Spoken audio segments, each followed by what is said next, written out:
half-dozen bullets squeezed from a silencer-equipped pistol somehow ricocheted off his skull. At the time of the botched assassination, FBI agents had been following Ito and typing reports on him since the early 1950s. Ken Ito, better known as Tokyo Joe, survived an assassination attempt from his fellow Mafia members. 3 bullets miraculously failed to pierce his skull before the botched assassination. The FBI list of Ito's numerous aliases may be politically incorrect by today's standards, but Tokyo Joe's craftiness helped turn an illegal numbers racket into an illicit empire. Having arrived in Chicago in the 1940s, Ito was a self-employed gambler and quickly garnered the attention of mobster Ross Prio. Prio was part of the outfit, branch of the Italian Mafia famously led by Al Capone. At the time, the crime syndicate was ethnically exclusive. Ito primarily operated in the gambling and illegal gambling businesses, where he gained a reputation for his expertise in running lucrative Asian gambling operations. The first victim of their wrath was a numbers kingpin named Eugene Lopez.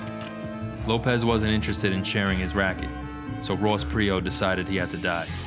In the November of 1957, Ken Ito would lure Lopez into a building at 642 North Clark Street, where gangsters Anthony Del Monte, Frank Orlando, and Vincent Insero strangled him to death with a wire. The next year, in 1958, Ito lured another man to his death. The outfit brutally beat, stabbed, and dismembered him. This ruthlessness expanded their revenue.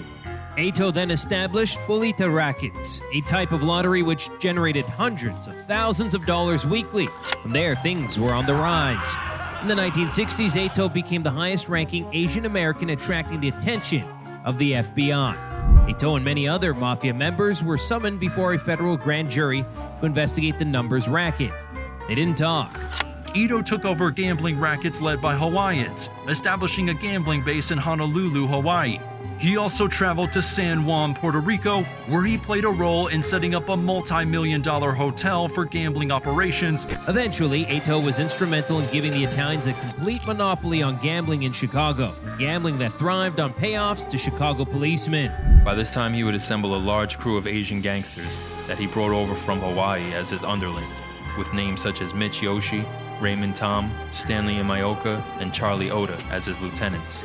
By the 1970s, Ito had impressively expanded into legit businesses like clubs and restaurants. Things took a turn in 1972. The death of his friend and ally Ross Prio left him vulnerable as he faced scrutiny, in particular from veteran gangster Vincent Solano.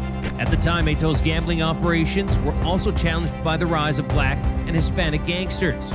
To maintain his status, Ito ventured into cocaine trafficking from Los Angeles to Chicago. This eventually led to 2 arrests at the end of the 1970s. Although the charges were dropped, Ito was still in hot water and was about to get worse. A game raid led to his indictment on gambling charges. He pleaded guilty in 1983, which made other members of the outfit suspicious of his loyalty. There were rumors that he could cooperate with the FBI. He really was 90% sure that he was going to be shot. So he took a bath and he put on his best clothes and he told his wife where his insurance policy was. On February 10th, 1983, Ito attended what he believed to be his final meeting. 2 of his crew members drove him to an empty lot where they shot him 3 times in the head. But the self-made bullets were compromised and didn't penetrate his skull. Ito faked death and was eventually collected by an ambulance. With no other choice, he cooperated with the authorities and disclosed the identities of the hitmen. Regardless of their refusal to talk to authorities, the 2 hitmen were found dead in the trunk of a car later that same year. After surviving the attack, Ito was hooded when he told a U.S. Senate panel what happened. Bang! I got shot in the head. Who do you believe ordered the hit on you, Mr. Ito? Vincent Solano. Solano was never charged. In the end, the highest-ranking gangster of Asian descent to be associated with the Italian mob was key to dismantling the Chicago outfit's criminal operations. He entered the witness protection program and lived under a new identity until his death in 2004. We hope you enjoyed this episode of History 101. Be sure to subscribe for more.